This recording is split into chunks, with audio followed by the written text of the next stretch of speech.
What happened to us is we all, in the last couple of years, experienced something, I call them the things that make you go, And if you're like in the 90s, or you raised your kids in the 90s, whatever, then, this song is a song you'll have stuck in your head forever.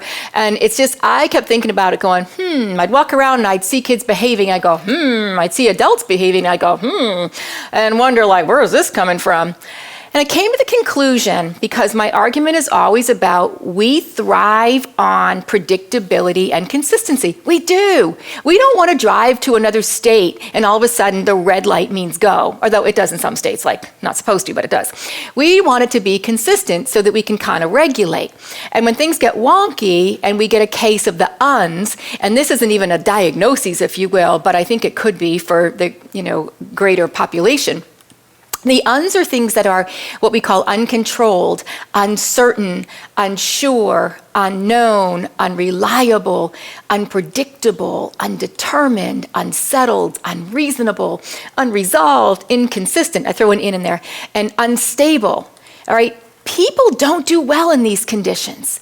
And when we're and kids especially don't do well. So as kids, we're exposed to adults that were suffering from a case of the uns. They were forced to use their own skills, their own cognitive and social emotional skills to kind of deal with it or react or respond to it or figure out what was going on. So unless we sat down and gave kids just enough information, not too much information, and as you know, some of our youngest kids are exposed to things the average 30-year-old shouldn't know, or not enough information, there were a lot of unknowns. And unknowns do not serve people well.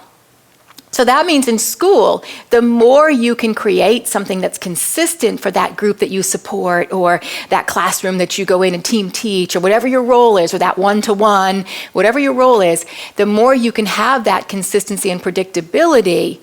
It's not that the world is going to be consistent and predictable all your lives, but as a young child, that's how you build a foundation that helps you to learn how you can self-regulate yourself in the future. See, so if you're presented with some consistent, predictable, less uns, you develop the skill to do it for yourself. And ultimately, that's the goal. All right, that's the goal. We don't want to keep accommodating our kids through life. We have to provide accommodations because of their challenges, but they have to learn how to take these challenges on and learn some skills to manage and be successful with them. And they learn that through us, quite frankly, directly through us.